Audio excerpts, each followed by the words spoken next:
katrs deputāts, ja viņš savu pienākumu pilda godprātīgi, vērtē izvirzīto kandidātu līdz pat pēdējam brīdim. Šeit es gribētu teikt, Domburkungs, ka jūs esat cieši iesaistīts arī kandidātu vērtēšanā. Tas viena raidījuma novērtējums. Jā, un jāsaka, ka es esmu novērojusi, ka deputāti ļoti rūpīgi sako jūsu pārraidēm, un viņi ir tikai cilvēki un arī ietekmējās. Un iepriekšējās nedēļas raidījums, man jāsaka, bija ģenerāla prokuroram diezgan neveiksmīgs iznāciens. Pateicoties jūsu ļoti aktīvai un... Bet no rīta jūs sanācāt frakcijā un teicāt, bija neveiksmīgi, jāvalso pret. Nē, mēs frakcijā nesanācām no rīta, mēs šo jautājumu bijām lēmuši iepriekš. Bet es domāju, ka ja kāds svārstīgs deputāts, un es nedomāju par saviem vien, noskatījās šo raidījumu, iespējams, ka viņa viedoklis mainījās.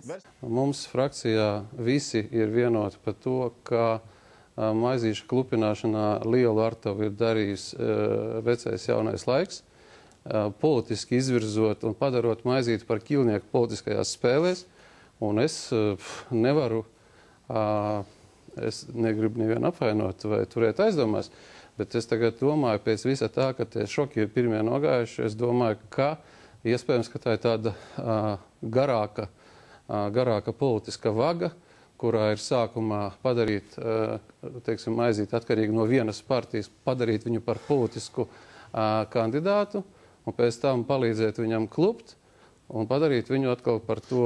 Jūs ar to tā kā sakat, ka jaunais laiks ir nobalsojis pret, vai tik tālu jūs tā kā nesakat? Es neuzdrīkstos nevienu no klātesošajiem vai tiem pārējiem, kas šeit nav Saeimas deputātiem apsaukāt vai turēt aizdomās. Tas nav slikti, kad 11 deputāti vairāk pasaka, ka viņi balsojuši par nekā patiesībā nobalsoja. Tas ir jāuztur arī kritiski pašiem jautātājiem, jo tomēr tas bija jāpieņem, ka tā bija prognoze tikai. Es runāju par to, kas pēc tam. Pēc tam. Tā ir citas stāsts. Tas jau ir jautājums, protams, par to, ka cilvēks, arī redzot to, kādas pēc tam var būt spiediens un represijas, ne visiem ir šis raksturs, lai pateiktu skaidri un gaiši. Tomēr tas ir aizklātais balsojums. Varēja neteikt neko? Varēja arī nevaicāt. Ja tie deputāti, kuri balsoja pret iepriekš solījuši, uzmeta savus vēlētājus kopumā, tad mani personīgi, es uzskatu, uzmeta Saskaņas centrs. Kāpēc jums tā kā lielākās bažas par Saskaņas centru, nevis par Tautas partiju vai nezinu vēl kādu? Tāpēc, ka man ne Tautas partija, ne Zaļie, ne Tārzemieši nebija manā aprēķinā iekšā. Es vispār nemaz viņiem nebiju rēķinājies, un tik un tā balsīm bija jāpietiek.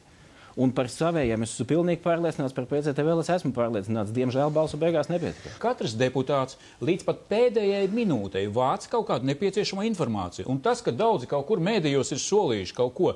Zinām, mērā tagad priekšvēlēšana tādā gaisotnē daudzi mēdījos saka to, ko viņi grib dzirdēt. To, ko šie balsotāji varbūt arī televīzijā, kā mēs redzam, grib dzirdēt un būt labie tie saucamie. Ja? Bet kurš jūsuprāt nomainīja viedokli? Jā, mēs arī dzirdējam tādu. Ja mēs redzam, ka viena sola, ka tiešām mēs balsojam visi par gandrīz, otri par, tad arī varbūt tāds ir, kāpēc nevar būt viedoklis, ka Zaķkungs garantē pilnīgi par saviem cilvēkiem. Arī citi frakcija gatava. Bet ko jūs no kā dzirdējāt? Tas ir ļoti svarīgi. Mēs mēdījos dzirdējām.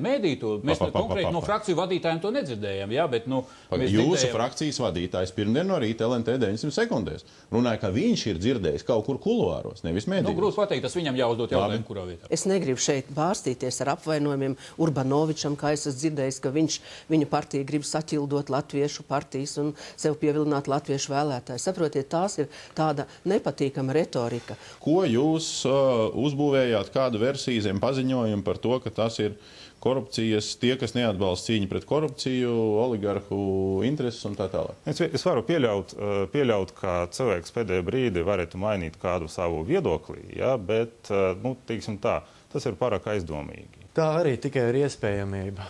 Motivācijas iespējamība, pieņemsim, ja kāds no manas partijas vadītājiem būtu iesaistīts netaisnīgā procesā, tad es droši vien būtu balsojis pret. Netaisnīgā, negodīgā tiesas procesā, tad es būtu balsojis pret Maiziešu kandidatūru. Varbūt.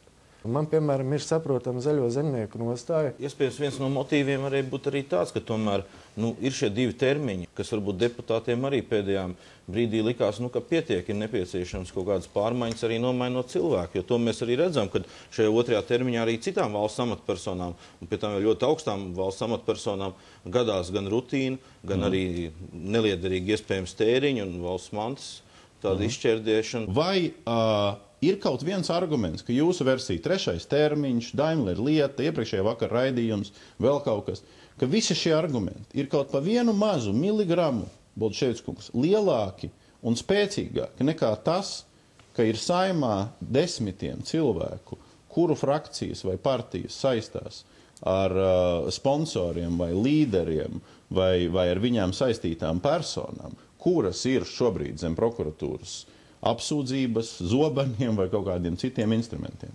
Un tāpēc viņi ir ieinteresēti neļaut šai prokuratūras vadībai turpināt. Nu, šeit es nesapratu īsti jūsu jautājumu. Es domāju, ka svarīgi ir tas, ka... Kungs nesaprata. Man saukt uzvārdus. Jā, ja jūs varat... Lembergs. Ir tāds, ir pazīstams, tad viņa apsūdzēts. Ir. Nu, sauciet tālāk tad. Šķēle, kura grāmatvedes digitalizācijas lietā ir apsūdzēts, ir. Un kādu jūs tad nevajadzēja aizliegt, turbūt balsot šai saimai vispār?